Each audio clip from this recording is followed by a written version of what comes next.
From its fruition, the United States of America represented a breakaway from regimentation, defying what was, at the time, the greatest military on Earth. This new world was the stomping ground for early pioneers to seek meaning in the great unknown, to discover purpose in the face of new challenges, and to achieve the unachievable. In the beginning, there was the individual.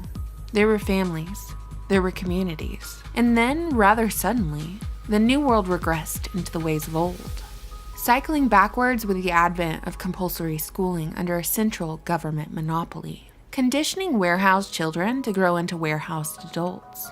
Instead of a childhood spent wandering around the world's classroom, engaging in adventure, seeking mentorship, and discovering purpose, as children had done in centuries previous, children of the present are confined to an institution for 12 years of their lives, subjected to constant surveillance and evaluation under the guise of learning basic skills. Even though there is ample evidence to prove that reading, writing, and arithmetic take a couple hundred hours to transmit on an eager student, not a dozen years. So who benefits from public schooling? Who is orchestrating a system which rewards the obedient, but medicates and punishes those who deviate even in the slightest?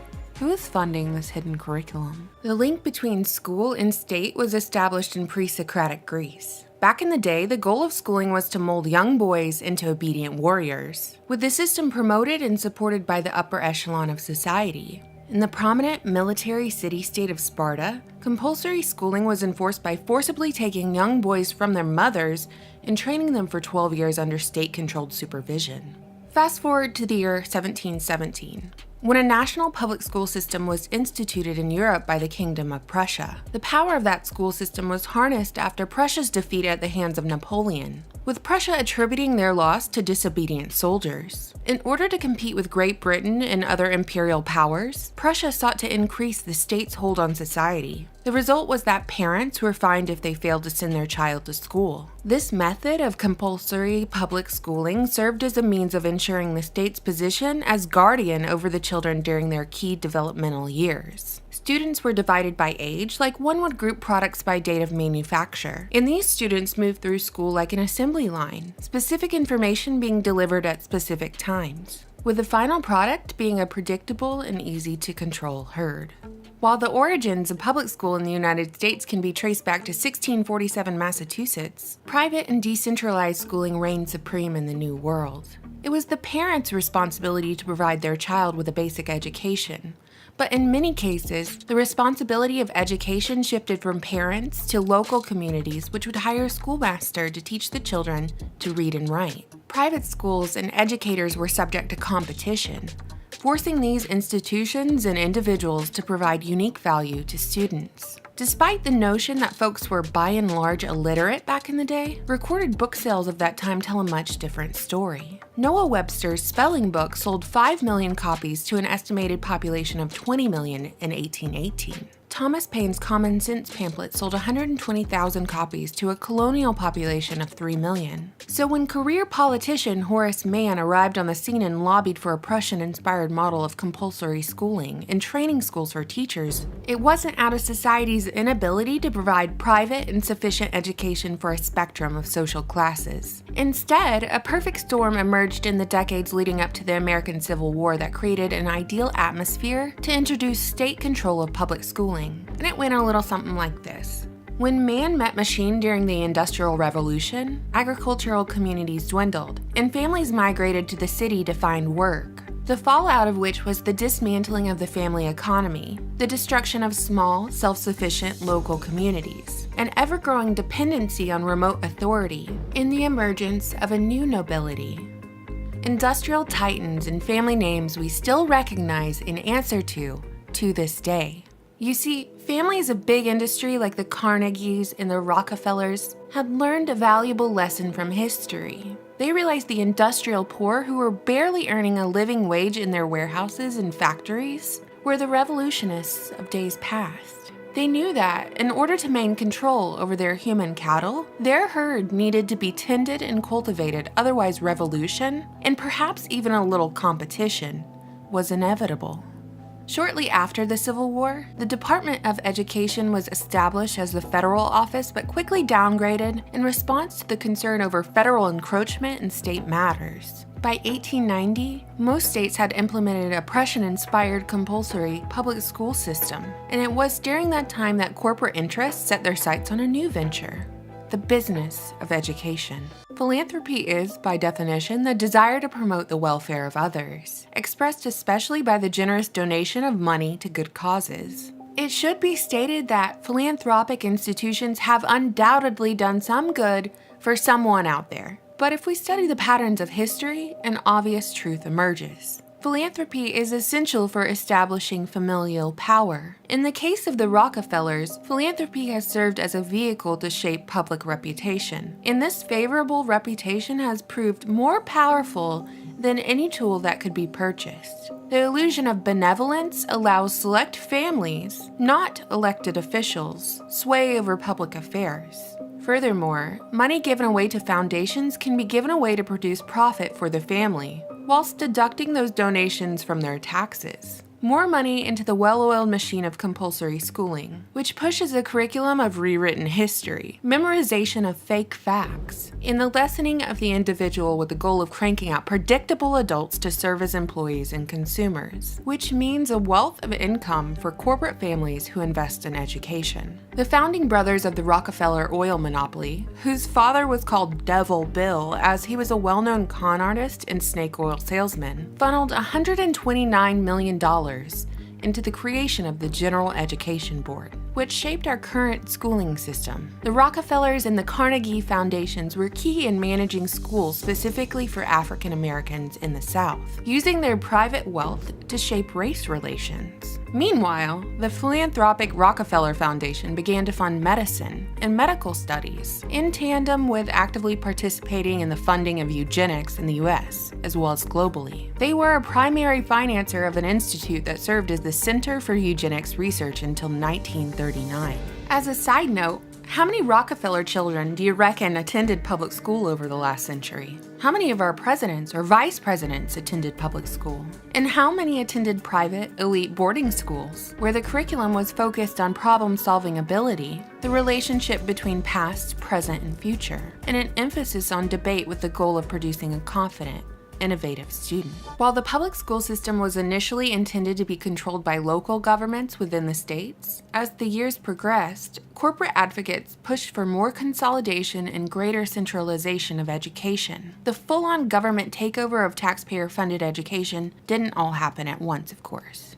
There were actually people within our government who attempted to intervene. It was in 1952 that an investigative committee looked into tax-exempt organizations, like the Rockefeller and Carnegie Foundations, to see if they were being used to support communism, or really oligarchical collectivism. Coincidentally, the chairman of the committee, Edward Cox, died the same year the committee was formed. It should be noted that the committee itself disbanded prematurely and without action despite its findings, which revealed that foundations had been using their influence to rewrite American history found in public school textbooks. However, the corporations running these foundations with interlocking board members managed to dodge any repercussions of their subversive activities by claiming the committee was criticizing free thought. In fact, the same year the committee released their findings, a member of the Rockefeller family, Nelson Rockefeller, became the Secretary of Health, Education, and Welfare, and he later went on to be the Vice President of the United States. In 1979, Congress decided once again to create a federal Department of Education. Presidential candidate Ronald Reagan campaigned on the promise to abolish the department, but when he eventually took office and submitted a proposal to do so, nothing happened. It was later revealed by Reagan's senior policy advisor in the Department of Education that the groundwork for a Washington-controlled Common Core curriculum had been laid in the 1960s. That plan was expedited under George H.W. Bush's presidency, when he pushed for national goals to be instituted at the state level for public schools. This plan was reinforced by President Clinton and totally cemented by George W. Bush when he signed the No Child Left Behind Act in 2001, which placed federal control over school standards, student testing, and teacher qualifications. Furthermore, the Common Core Educational Initiative was instituted in 2010 that implemented more national standards about what children should know at each grade level. And these standards are of course measured by testing. This legislation was accomplished by private companies who had channeled millions of dollars into the education lobby for standardized testing. When students failed those tests and teachers failed to teach to those tests, the answer was for the US government to spend taxpayer money on materials sold by the same private companies who lobbied for the tests to begin with. This is the Hegelian dialectic of the education business, and it has been effective in solidifying corporate control over schooling, as well as churning out a bulk of the population who is alike, as they have been tested on the same material which was taught to them at the same time, in the same format, at the same juncture of all their lives. Over the last few decades, the Rockefeller, Ford, and Carnegie foundations have been joined by other corporate juggernauts in their domination of the student's mind. Though it should be noted that while a distinction between these foundations exists, they all have interlocking board members and incestuous connections. The Walton family of the Walmart empire, with its talons also in central banking, has invested over $1 billion in the education system, only surpassed by the Gates Foundation, headed by Bill and Melinda Gates of Microsoft, who, like the Rockefellers, not only deals in alleged eugenics programs disguised as medical research, but also directly funds Common Core, paying to develop the standards and the tests. Is the Gates Foundation doing this out of the goodness of their heart, or do they own a stake in the big data businesses to which the Department of Education directs the bulk of its outsourcing? To top it all off, Pearson, a British textbook company, is the primary provider of textbooks for United States public schools. So, to summarize, we have a British monopoly teaching American students about American history and other subjects. We have a public school system controlled by a government monopoly, which is financed and controlled by global corporate monopolies, all of which are tied to the central banking system.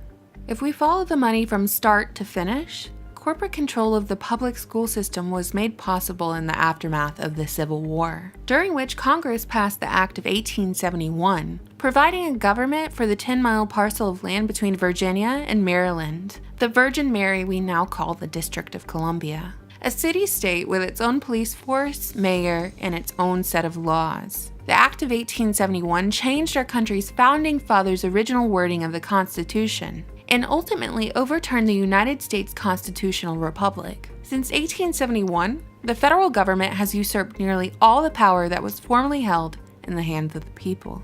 Within the context of an incorporated United States, it would make sense that each citizen is assigned a social security number at birth that tracks earnings and years worked, like a less intrusive brand than cattle receive, but a marking of property nonetheless. The compulsory school system of an incorporated United States enforces students to obey the state, with the student-teacher relationship mirroring that of employee and supervisor. Further proof of this model is mirrored in the grading system. A successful student doesn't equate to an intelligent, innovative student, but a successful student is a compliant student who exemplifies obedience rather than actual knowledge or critical thinking. Because a corporation doesn't want competition or the slightest threat of revolution. A corporation wants an obedient worker.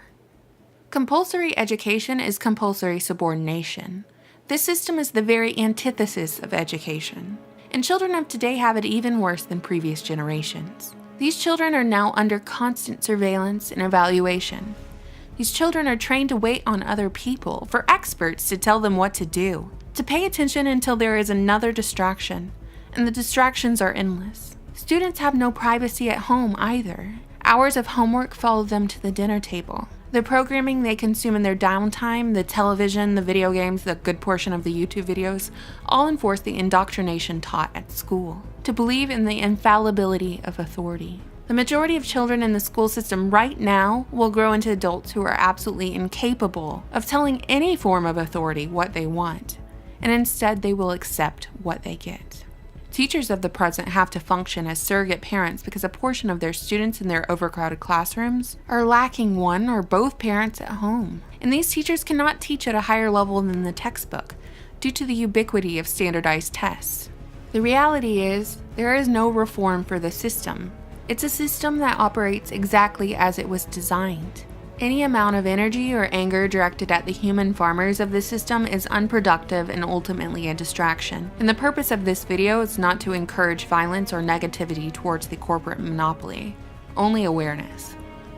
The only way not to be treated as human cattle is to leave the farm, which means refusing to allow the state to raise your child. Whether that be through homeschooling, private school, or just taking the time out of your day to foster your child's creativity, to unschool them to the best of your ability, and to teach them that the last thing they are is cattle.